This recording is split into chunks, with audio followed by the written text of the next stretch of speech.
오늘 말씀은 창세기 35장 22절 하반절부터 29절까지의 말씀을 보시겠습니다. 야곱의 아들은 열둘이라. 레아의 아들들은 야곱의 장자 루벤과 그 다음 시므온과 레위와 유다와 이사갈과 스불론이요. 라헬의 아들들은 요셉과 베냐민이며 라헬의 여종 비라의 아들들은 단과 납달리요. 레아의 여종 실바의 아들들은 갓과 아셀이니 이들은 야곱의 아들들이요 밧다라람에서 그에게 낳은 자더라. 야곱이 기랏 아르바의 마므레로 가서 그의 아버지 이삭에게 이르렀으니 기랏 아르바는 곧 아브라함과 이삭이 거류하던 헤브론이더라. 이삭의 나이가 180세라. 이삭이 나이가 많고 늙어 기운 다음에 죽어 자기 열조에게로 돌아가니 그의 아들 에서와 야곱이 그를 장사하였더라. 아멘. 사람들은 누구나 인생의 이야기가 있습니다.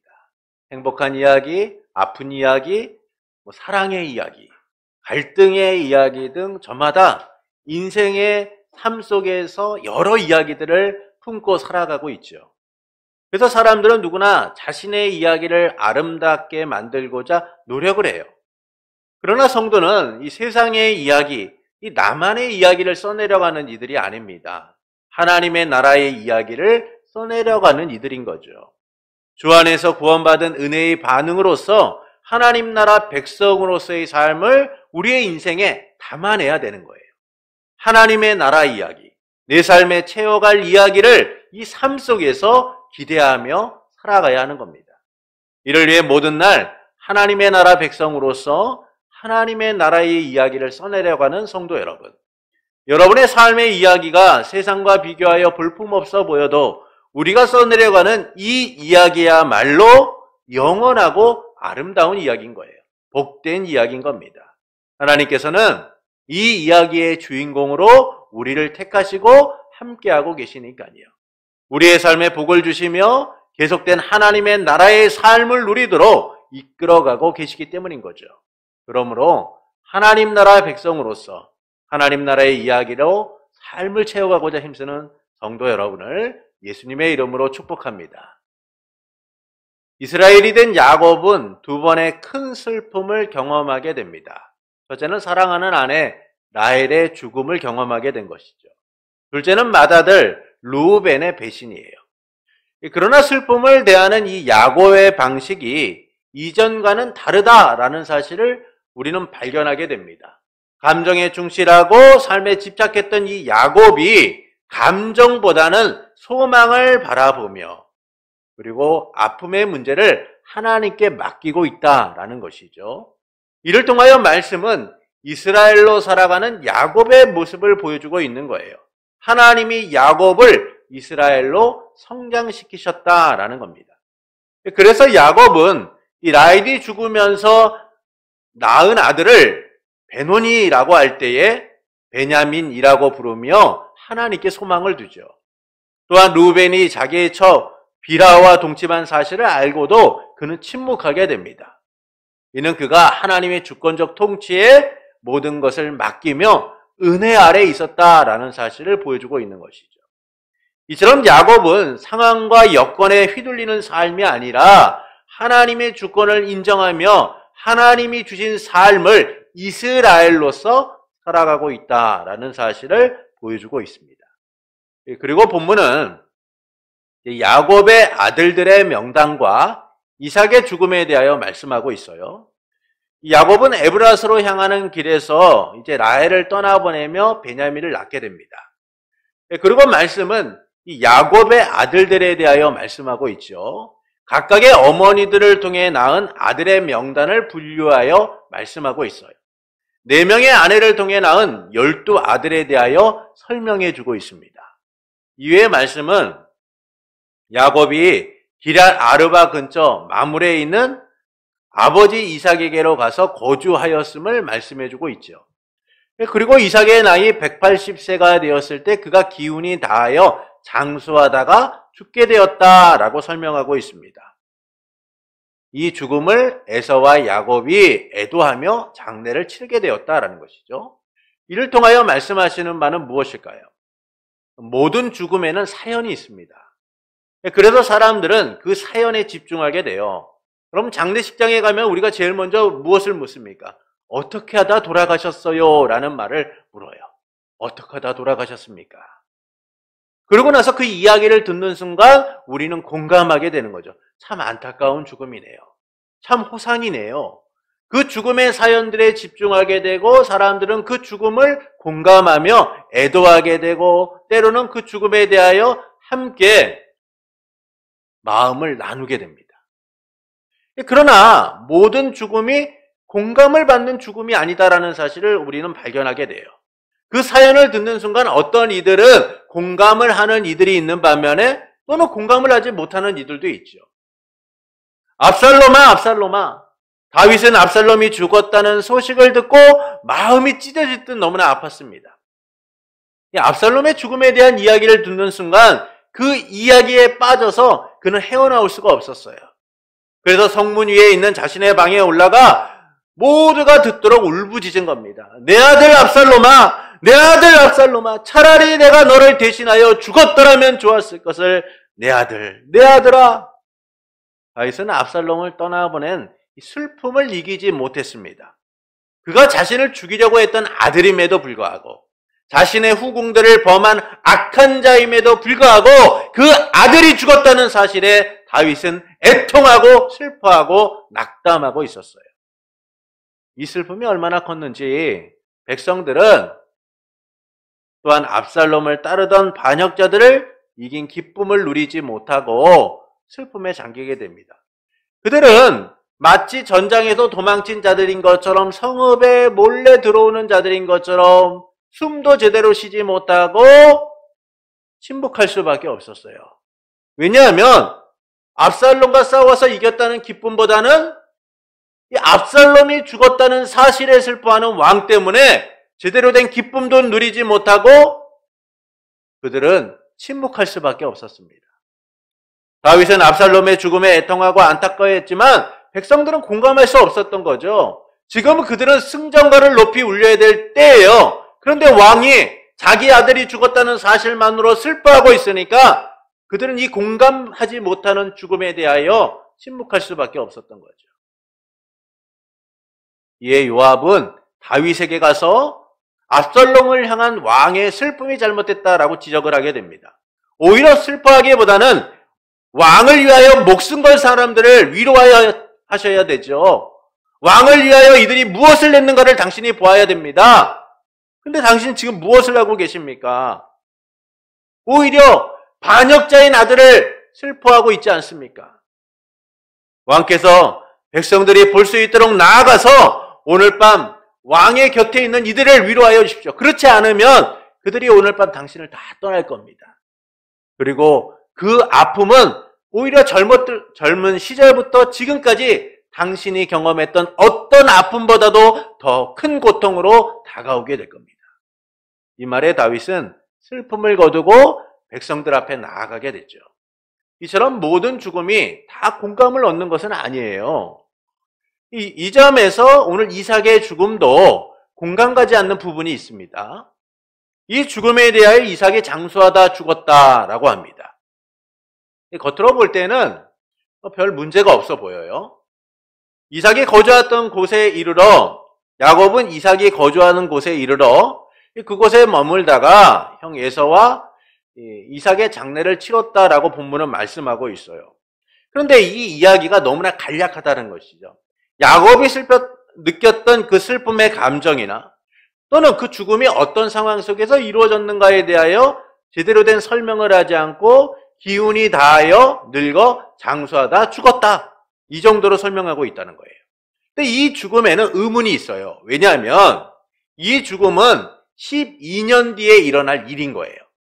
야곱이 이 기럇 아르바에 거주한 뒤로부터 12년 뒤에 일어날 일을 마치 얼마 되지 않는 시간에 일어난 것처럼 야곱이 기럇 아르바로 거주하고 이삭과 함께 했다가 이삭이 180세에 죽었다. 이 정도로만 설명하고 있다는 거죠.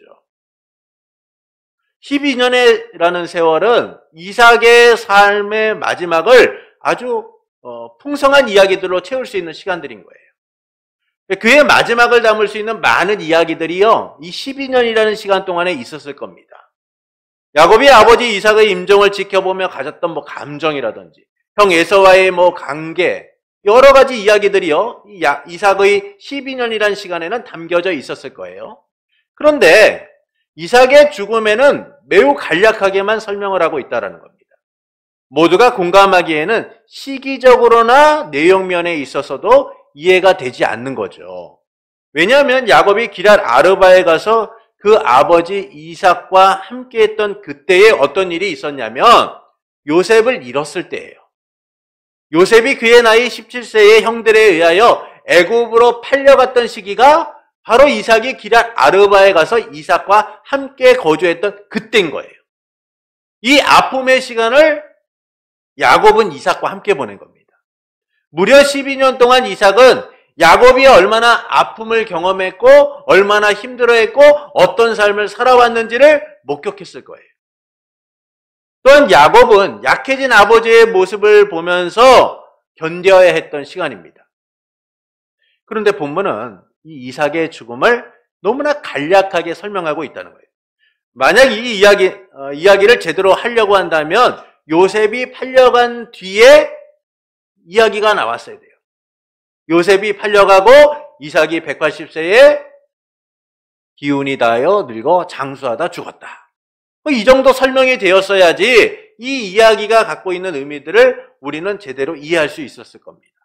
그런데 오늘 말씀은 그 이삭의 죽음에 대하여 너무나 많은 의문점들을 남긴 채 맞춰지고 있다는 거죠.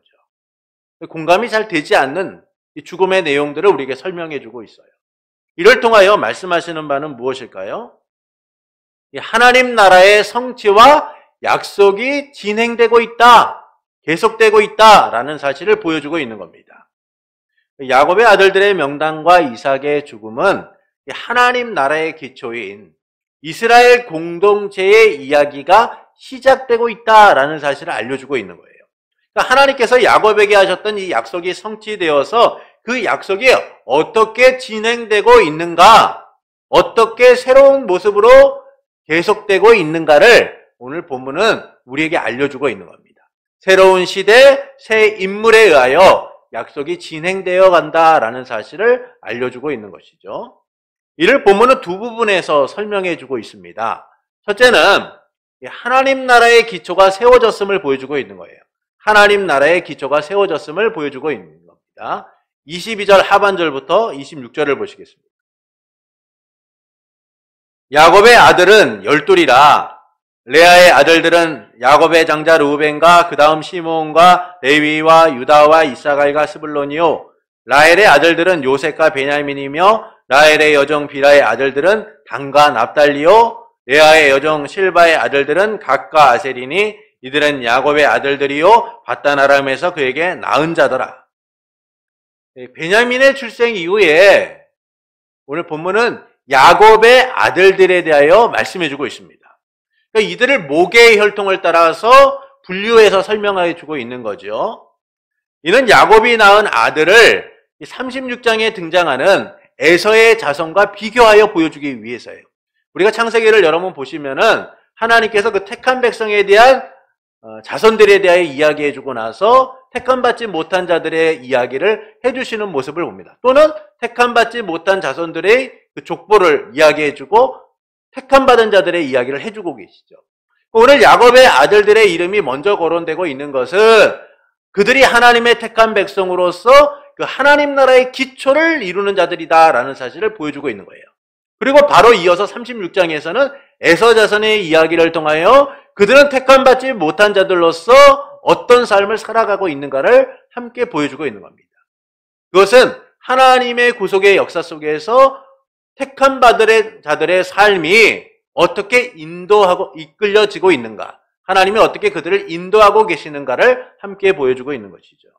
그러니까 이 점에서 베냐민의 출생 이후에 하나님께서 12아들의 이야기를 말씀해주고 있는 것은 하나님 나라의 기초, 새로운 이스라엘 공동체가 어떻게 이루어져 가고 있는가를 함께 보여주고 계시다라는 겁니다. 그래서 야곱의 12아들은 새로운 이스라엘 공동체의 기초로서 말씀해주고 있는 것이죠. 그리고 그들은 실제적이고 상징적으로 이스라엘 공동체의 근간과 뼈대를 이루는 중요한 인물들로 사용되게 됩니다. 이는 하나님의 나라를 향한 하나님의 계획이 야곱을 지나서 그 아들들을 통하여 어떻게 진행되고 있는가, 나타나고 있는가를 함께 보여주고 계신 거죠. 하나님이 야곱의 아들들을 통하여 이스라엘 공동체를 어떻게 세워가고 계시는가를 보여주고 계신 겁니다. 하나님의 구속 역사가 확장되어져 가고 있다라는 사실을 보여주고 있는 거예요. 아브라함과 이삭과 야곱을 통하여 12 아들들로 확장됨을 통하여 하나님이 약속하셨던 너로 큰 민족을 이루게 하고 너의 자손이 저 바다의 모래와 같이 하늘의 별과 같이 많아지게 될 것이다라는 그 하나님의 약속이 어떻게 확장되어져 가고 있는가를 보여주는 아주 중요한 말씀이다라고 할 수 있습니다. 그리고 이는 하나님께서 예수 그리스도 안에서 육적 이스라엘인 공동체를 어떻게 영적 이스라엘로 확장시켜져 가고 있는가를 우리에게 알려주고 계신다라는 것이죠. 창세전부터 계획되었던 하나님의 예정하심은 구체적으로 예수 그리스도를 통하여 이루어지게 됩니다. 하나님 나라의 왕으로 오신 예수님께서는 이 새로운 하나님의 나라의 기초를 위하여 12 제자를 부르시죠. 그들은 교회의 기초가 되어서 하나님의 나라를 나타내고 이뤄가는 아주 중요한 인물들로 사용되게 됩니다. 이것은 하나님의 나라가 어떻게 확장되어져 가고 있는가를 보여주고 있는 거예요. 구약에서는 12 지파로서, 신약에서는 12 사도로서 하나님의 나라가 확장되어져 가고 있다라는 겁니다. 그러나 그 제자들은 그 일을 감당할 만한 자들이었느냐? 그렇지 않죠. 그래서 예수님께서 십자가에 죽고 부활하심을 통하여 무너지고 넘어졌던 그들을 다시 일으켜 세워 하나님의 증인, 복음의 증인으로서 세워가십니다. 그래서 예수님께서는 성령이 오실 것을 약속하시고 그들이 복음의 증인으로서 살아가게 될 것을 말씀하시죠. 이 말씀대로 성령님께서 오순절날 마가의 다락방에 임하셔서 그들의 복음의 증인으로서 세워져 가게 돼요. 그리고 복음의 증인이 된 제자들은 주의 말씀을 선포함을 통하여 예루살렘의 교회가 세워지는 아주 중요한 역할을 하게 됩니다. 이처럼 예수님은 12 제자를 불러 교회의 기초를 삼으시고 하나님의 나라의 완성과 교회의 완성을 이뤄 가시는 거죠. 이것이 바로 하나님이 그 나라를 만들어 가시는 모습인 거예요. 12 지파를 통하여 하나님의 나라를 이루시고 그리고 예수 그리스도를 통하여 그 나라의 완성을 이뤄 가시는 모습들을 우리에게 알려주고 계신 겁니다. 그리고 이 교회의 완성, 하나님의 나라의 완성에 대하여 사도 요한은 요한계시록 21장 10절부터 14절에서 다음과 같이 말씀합니다. 요한계시록 21장 10절부터 14절입니다. 우리 말씀을 좀 함께 읽어보겠습니다. 성령으로 나를 데리고 크고 거룩한 성 예루살렘을 보이니 하나님의 영광이 있어 그의 성의 빛이 지극히 귀한 보석 같고 벽옥과 수정같이 맑더라. 크고 높은 성곽이 있고 12문이 있는데 문에 12 천사가 있고 그 문들 위에 이름을 썼으니 이스라엘 자손 12 지파의 이름들이라. 동쪽의 셈은 북쪽의 셈은 남쪽의 셈은 서쪽의 셈은이니 그 성의 성곽에는 12 기초석이 있고 그 위에는 어린 양의 12 사도의 12 이름이 있더라. 일반적으로 새 예루살렘은 이제 궁극적 교회의 완성을 보여주고 있는 거예요. 하나님의 나라를 나타내는 겁니다. 그런데 그것들을 이루는 문이 누구의 이름으로 쓰여져 있어요? 12 지파의 이름으로 쓰여져 있다는 것이죠. 그리고 12 기초석에는 12 사도의 이름이 쓰여져 있다라고 말씀해주고 있어요. 이는 교회, 하나님 나라의 완성이 이와 같은 기초들 위해서 세워지게 되었다라는 사실을 말씀해주고 있는 거예요. 12 지파로부터 12의 사도에 이르기까지 구속의 역사가 확장되어서 하나님의 나라가 온전히 이루어지게 되었다. 교회가 온전히 이루어지게 되었다라는 사실을 말씀해주고 있는 것이죠. 그러니까 이 점에서 오늘 야곱의 12명의 아들의 이름은 단순히 야곱에게 12명의 아들이 있었다로 끝나는 것이 아니라 하나님의 나라가, 하나님의 구속의 역사가 어떻게 확장되어져 가고 있는가를 우리에게 알려주는 중요한 말씀이다라고 할 수 있습니다. 이 점에서 우리는 이 요한계시록에 나오는 이 12지파 그리고 12사도의 이름을 통하여 구속의 역사, 하나님의 나라가 확장되어져 가고 있다는 사실을 확인할 수 있게 되죠. 그런데 이 요한계시록의 말씀과 좀 다른 부분이 이제 에스겔 48장에 등장하게 됩니다. 에스겔 48장에서는 하나님께서 새로운 성읍을 만들 것을 말씀하세요. 바벨론의 포로로 끌려간 이스라엘을 향해서 하나님은 여호와 삼마, 하나님이 함께 하시는 성읍을 건설하시겠다라고 약속하셨습니다. 새로운 하나님 나라의 건설을 약속하시죠. 이 약속된 성읍에 등장하는 것은 12지파의 경계선과 12지파의 문이 구체적으로 설명되어지고 있어요. 그러니까 이 점에서 이 에스겔 48장에 나오는 여호와 삼마와 요한계시록 21장에 나오는 새 예루살렘은 좀 다른 부분들이 있죠. 그것은 12지파에서 12사도로 하나님의 구속의 역사가 어떻게 점진적으로 확장되어져 가고 있는가를 우리에게 나타내주고 있다는 사실을 우리가 생각해 볼 필요가 있습니다. 이는 하나님의 구속의 역사에 있어서 마찬가지죠. 하나님은 육적 이스라엘을 선택하여서 하나님의 구속의 역사를 이뤄가세요. 그리고 그 육적 이스라엘을 넘어 그것이 확장되어서 영적 이스라엘인 우리가 하나님의 자녀로서 살아가고 있음을 우리는 확인하게 되는 겁니다. 이처럼 하나님께서는 이 하나님의 나라 그리고 그분의 구속의 역사를 확장시켜 보여주고 계시다라는 거예요. 이 점에서 야곱의 아들들은 하나님의 구속의 역사가 놀랍게 확장되고 있다라는 사실을 보여주고 있는 겁니다. 그들을 통하여 이스라엘이 세워지고 그리고 하나님의 구속 역사 속에서 다윗의 자손인 예수 그리스도께서 나오시게 될 것이다라는 사실을 우리로 하여금 기대하게 하는 것이죠. 둘째는 하나님의 나라의 약속이 새롭게 진행되고 있다라는 사실을 보여주고 있는 거예요. 본문 27절부터 29절을 좀 보시겠습니다.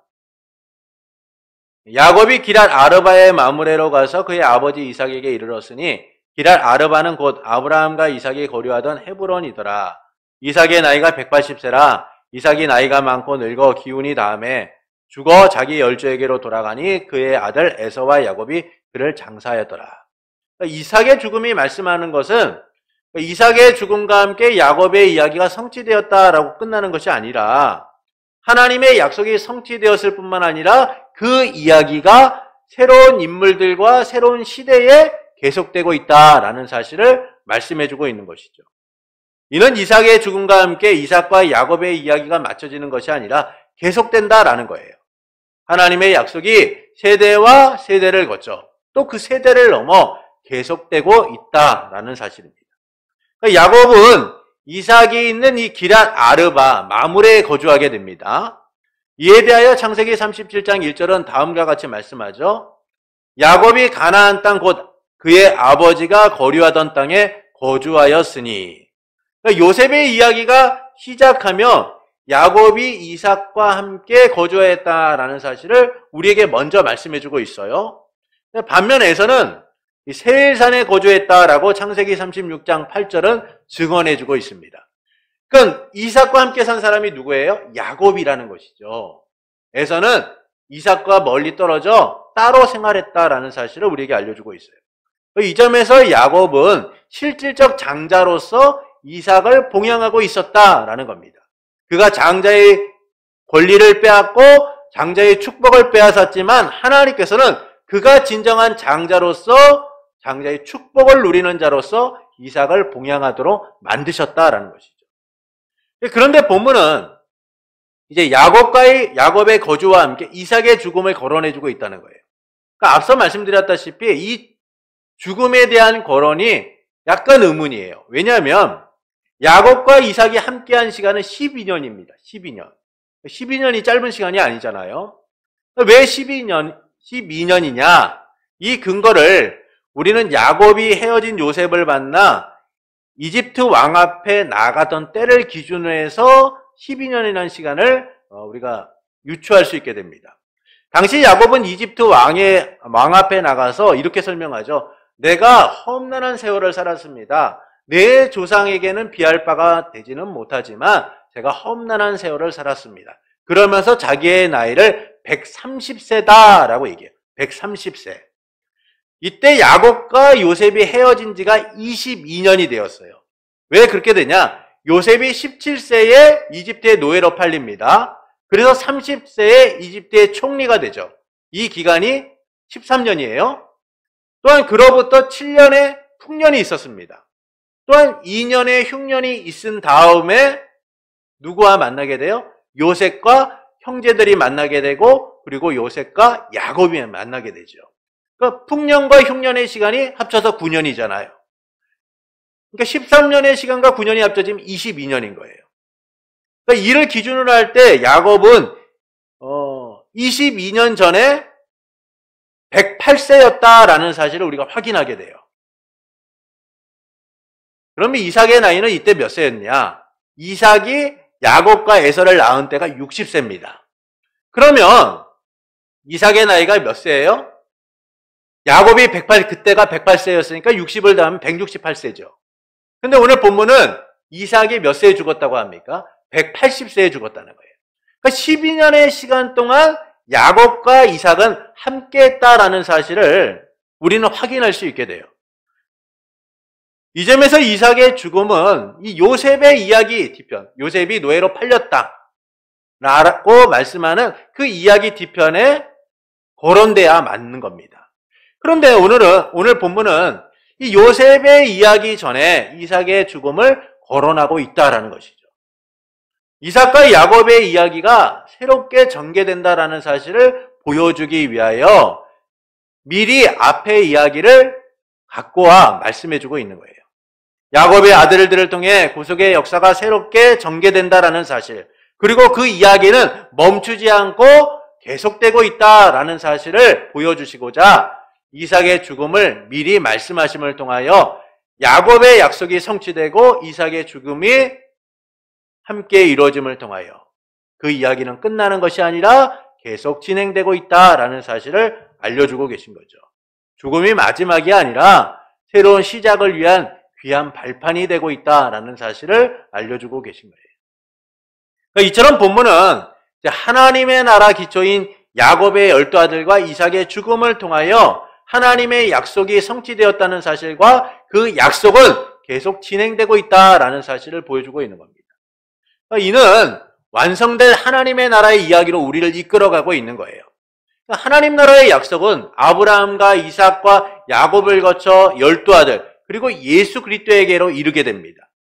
예수님께서는 아브라함의 자손이며 다윗의 후손으로 하나님의 나라의 계승자, 역사적 정통성을 가지신 분으로 이 땅에 오시게 되시죠. 참 하나님이심에도 참 인간으로 아담의 뒤를 잇는 여자의 후손으로서 이 땅에 오신 거예요.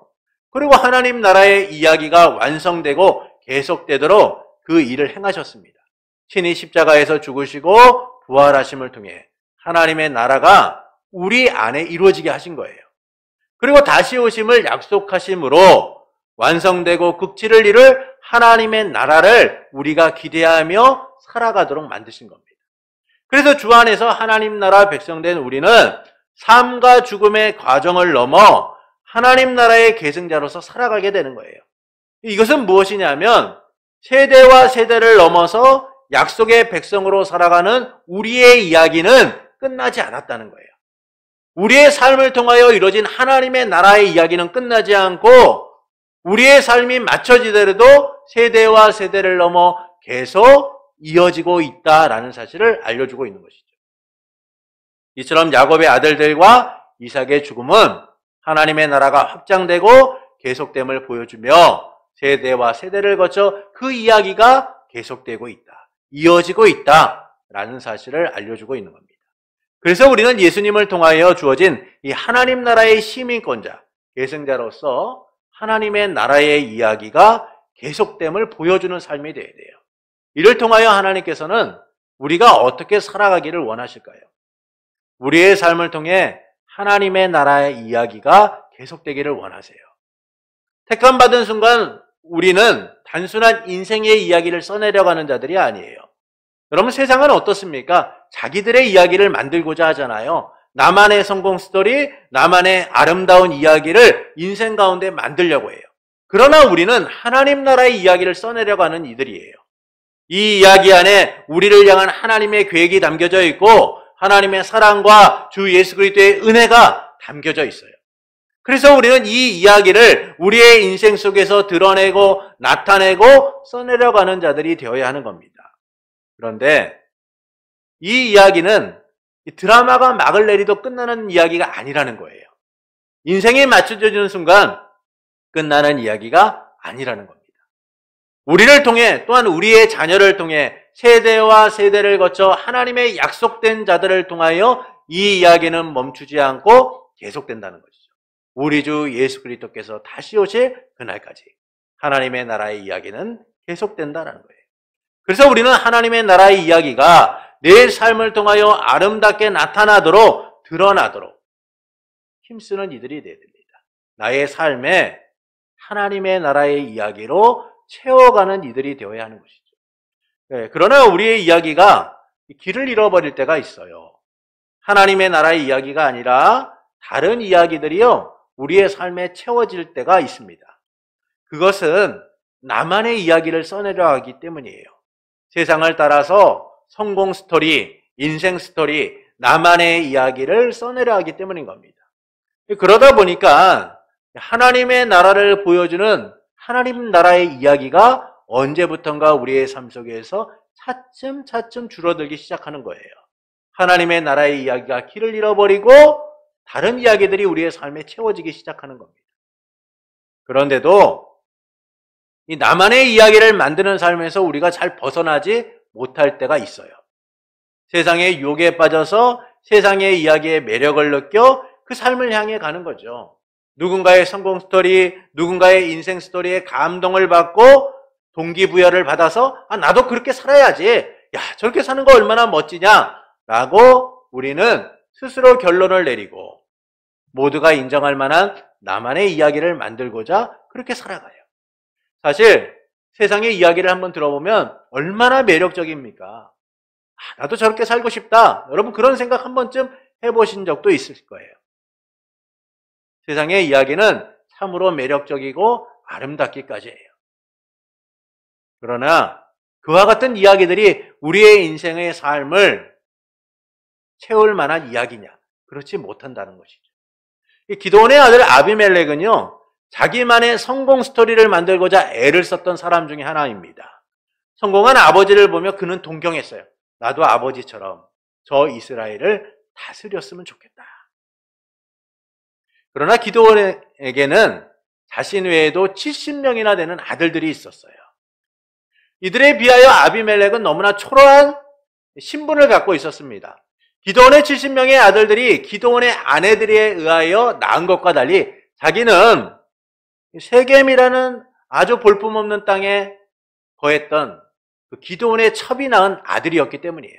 신분적으로도 태생적으로도 이 70명의 아들과 비교해 볼 때 아비멜렉은 어디 명함 하나 내놓을 수 없는 그런 존재였던 거예요. 나름 열등감을 갖고 있었죠. 신분적 차이, 현실적 차이를 극복할 수 없다라는 이 절망적인 삶에 놓여 있었어요.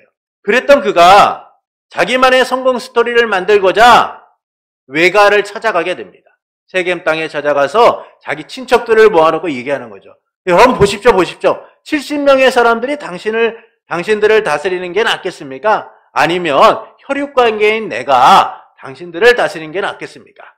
생각해 보세요. 아무래도 혈육인 내가 낫지 않겠어요? 이 말을 들었던 그 외가 식구들이요, 아비멜렉에게 돈을 후원해 줍니다. 재정적 후원을 하게 되죠.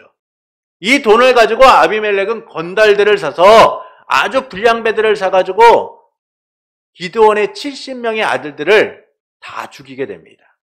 그 중에 막내 요담만 간신히 살아남게 되죠. 이처럼 아비멜렉은 자기만의 성공 스토리를 만들려고 했고 결국 성공하여 이스라엘을 다스리는 자가 됩니다. 그러나 그의 이런 성공 스토리는 결국 비참한 결말을 맞이하게 되죠. 그를 도왔던 세겜 사람들이 배신하게 된 거예요. 이를 보다 못한 아비멜렉은 세겜을 치기 위해 전쟁에 참여하게 됩니다. 그러다가 한 여자가 던진 맷돌 윗짝에 머리를 맞아 비참한 최후를 맞이하게 되죠. 이처럼 아비멜렉의 이야기는 마지막까지 안타까운 죽음으로써 맞춰지게 돼요.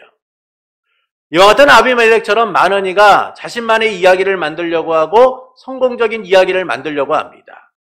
그러나 우리가 잘 아는 바와 같이 성공 이야기를 썼던 사람들이 몰락하는 경우들을 우리는 참 많이 봐요. 저 사람 옛날에 참 많이 성공했는데, 저 사람 모두가 부러워할 만한 사람이었는데, 그런데 넘어지고 쓰러진 사람들을 얼마나 많이 봅니까? 여러분, 세상의 성공 이야기, 그것들을 보면서 우리는 특별한 나만의 이야기를 만들려고 합니다. 그러나 그 이야기가 우리 인생의 행복한 결말로서 이어지느냐? 그렇지 않아요. 행복한 결말이 아니라 행복이 끝난 결말을 맞이하게 해요. 행복이 끝난 결말을 맞이하게 합니다. 그것은 우리의 인생이 유한하기 때문인 거죠. 우리의 인생이 언젠가는 죽음을 맞이하는 존재이기 때문인 거예요. 그래서 우리는 세상처럼 자기만의 이야기를 만들려는 자들이 되어서는 안 되는 거예요. 그 삶이 장밋빛처럼 아름답고 화려한 것처럼 보여도 금세 그 삶은 시들어버리게 되어 있어요. 그래서 우리는 사라질 나의 이야기가 아니라 영원히 기억될 이야기, 하나님의 나라의 이야기로 삶을 채우는 자들이 되어야 돼요. 이미 예수 그리스도 안에서 구원받은 우리는 하나님 나라의 이야기의 주인공인 거예요. 하나님은 우리를 그 나라의 백성으로 삼으시고 우리를 그 나라를 누리도록 우리의 삶 가운데 통치하고 계시니까요. 그러므로 우리는 내 삶의 이야기를 하나님의 나라의 이야기로 채워가야 됩니다. 소금이 맛을 내고 부패를 막는 것처럼, 빛이 어둠을 비추는 것처럼 오늘 우리는 하나님의 나라의 이야기로서 우리의 삶을 차곡차곡 채워가는 이들이 돼야 돼요. 여러분, 이 삶에 매우 거창하고 놀라운 삶을 이루라고 말씀드리는 게 아니에요. 우리가 주님의 통치 아래 살아갈 때 나타나는 그 삶 자체가 아름답고 귀한 이야기이기 때문인 거예요. 그 삶이 보이기에는 미비해 보여도, 세상과 비교할 때 평범해 보여도 그 삶은 세상과 구별된 특별한 하나님 나라의 이야기라는 거예요. 야곱의 아들들에 대한 명단 이후에 36장에 에서의 자손들에 대한 내용이 나옵니다. 근데 그 에서의 자손들의 내용을 보면요, 그들의 삶이 너무나 화려하게 나와요. 성공적인 삶을 살아가고 있다는 사실을 발견하게 됩니다. 세상과 비교해보면 우리의 삶도 마찬가지죠. 그들과 비교할 때 우리의 삶은 너무나 초라해 보여요. 그들은 성공이라는 것을 말하지만 우리는 감히 성공이라고 말할 수 없을 정도로 그냥 평범한 삶을 살아요. 그런데 우리의 삶이 특별한 것은 우리는 사라질 이야기가 아니라 영원히 계속될 이야기, 모두에게 기억될 이야기의 주인공으로서 삶을 살아가고 있기 때문인 거예요. 하나님께서는 예수 그리스도 안에서 우리를 구속하여 그 이야기의 주인공으로 삼으셨어요. 그 나라의 백성으로 삼으신 겁니다. 그리고 우리와 영원히 함께 하시며 하나님의 나라를 누리도록, 주님의 주권적 통치를 누리도록 만드셨기 때문이죠. 그래서 우리는 세상의 이야기에 현혹되지 말고 하나님 나라의 이야기로 우리의 삶을 채워가는 이들이 되어야 돼요. 그 이야기를 써내려가는 이들이 되어야 됩니다. 그러므로 내가 원하는 삶의 이야기를 써내려가기보다 하나님의 나라의 이야기로 내 삶을 채워가는 성도가 되시는 것은 어떨까요? 주님이 원하시는 하나님 나라의 백성으로서 하나님의 나라의 이야기를 계속 써내려가는 성도가 되시는 것은 어떨까요? 사랑하는 성도 여러분, 하나님께서는 야곱의 아들들의 명단과 이삭의 죽음에 대하여 말씀합니다. 이는 하나님 나라의 성취와 그 약속이 계속 진행된다라는 사실을 보여주고 있는 것이죠. 야곱의 아들들의 명단과 이삭의 죽음은 하나님 나라의 기초인 새로운 이스라엘 공동체의 이야기가 시작되고 있다라는 사실을 말씀해주고 있는 거예요. 그래서 본문은 두 부분으로 설명해주고 있습니다. 첫째는 하나님 나라의 기초가 세워졌음을 야곱의 아들들의 명단을 통하여 말씀해주고 계신 거예요. 구속의 역사가 확장되어져 가고 있다라는 겁니다. 그리고 하나님께서는 이 기초를 더욱더 확장시켜 구속의 역사를 이루시고자 예수 그리스도를 이 땅에 보내신 거죠. 그리고 예수님은 12사도를 불러 교회의 기초로 삼으시고 하나님의 나라의 기초가 이루어지도록, 하나님의 나라가 완성되도록 은혜를 베푸셨어요. 그래서 사도 요한은 요한계시록에서 궁극적 교회의 완성, 하나님 나라의 완성을 12지파의 이름과 12사도의 이름을 거론하면서 그 구속의 역사가 확장되었다라는 사실을 알려주고 있습니다. 둘째는 하나님 나라의 약속이 새롭게 진행된다라는 사실을 보여주고 있어요. 이삭의 죽음은 이 요셉의 이야기 뒤에 나오는 것이 마땅해요. 그럼에도 불구하고 12년이나 앞당겨서 요셉의 죽음을, 이삭의 죽음을 말씀하고 있는 것은 이삭의 죽음과 야곱의 이야기가 마무리되는 것이 아니라 계속되고 있다라는 사실을 함께 보여주고 있는 거예요. 이처럼 본문은 하나님 나라 기초인 야곱의 아들들과 이삭의 죽음을 함께 거론하면서 하나님의 약속의 성취와 그 약속의 계속됨을 보여주고 있는 겁니다. 그리고 그 이야기가 우리의 삶에도 계속되고 있다라는 사실을 알려주고 있는 거죠. 이를 위해 우리 주 예수 그리스도께서 이 땅에 오셔서 완성된 하나님의 나라를 이루시고 그리고 다시 오심을 통하여 완전히 완성되고 극치를 이룰 하나님 나라에 대한 약속을 하셨어요. 그리고 우리는 그 이야기의 주인공으로서 오늘도 하루하루를 살아가는 존재가 된 겁니다. 이를 통해 하나님께서는 우리가 어떻게 살아가기를 원하실까요? 우리의 삶을 통해 하나님 나라의 이야기가 계속되기를 원하시는 거예요. 그러나 우리의 이야기가 길을 잃어버릴 때가 참 많습니다. 그것은 나만의 이야기를 쓰려 하기 때문인 거죠. 세상의 이야기에 현혹된 채 나만의 이야기를 써내려가려고 하기 때문인 거예요. 여러분 세상의 이야기를 들어보세요. 얼마나 매혹적입니까? 누군가 꿈꾸고 싶은 이야기, 나도 그렇게 살고 싶은 그 이야기들을 들으며 많은 이들이 현혹돼요. 그러나 그 삶은 스포트라이트를 받는 것처럼 빛나고 아름답게 보이는 것처럼 보이지만 그것은 안개와 같이 사라진 이야기인 거예요. 그래서 우리는 하나님 나라의 이야기가 우리의 삶을 채워가도록 해야 되는 겁니다. 우리의 인생이 언제 끝날지 모르지만 이 이야기는 우리의 삶을 통하여 계속되는 거예요. 우리의 삶을 통하여 하나님의 주권적인 역사가 어떻게 이루어져 가고 있는가를 나타내 주는 거예요. 그래서 우리의 삶이 초라해 보이고 별거 아닌 것처럼 보여도 우리의 삶은 복된 것이고 귀한 삶인 것이죠. 하나님께서는 그런 하나님 나라의 이야기를 우리의 삶을 통하여 나타내기를 원하시니까요. 그래서 우리는 영원한 하나님의 나라의 이야기로 삶을 채워갈 수 있어야 돼요. 우리의 삶이 세상의 이야기가 아닌 하나님의 나라의 이야기임을 믿고 그 삶을 이루도록 힘쓰는 자들이 되어야 됩니다. 그러므로 내가 원하는 삶의 이야기를 써내려가기보다 하나님이 원하시는 이야기를 써내려가는 성도가 되시는 것은 어떨까요? 주님이 원하시는 하나님 나라 백성으로서 하나님의 나라의 이야기를 우리의 삶에 담아가는 인생이 되는 것은 어떨까요? 그때 우리는 내 삶에 채워지는 하나님의 나라의 이야기를 보게 되실 거예요. 그 삶이 주는 참된 의미를 깨닫게 될 것이고 내 삶에 채워진 하나님의 나라의 이야기가 얼마나 복된지를 알게 될 겁니다. 그러므로 나만의 이야기가 아닌 하나님의 나라의 이야기를 삶에 채우기를 원하는 성도 여러분에게 하나님의 나라를 약속하시고 이루신 삼위일체 하나님 안에서 날마다 풍성한 하나님의 이야기가 채워지고 그 이야기를 통하여 우리의 삶이 빛나고 복되기를 예수님의 이름으로 축원합니다.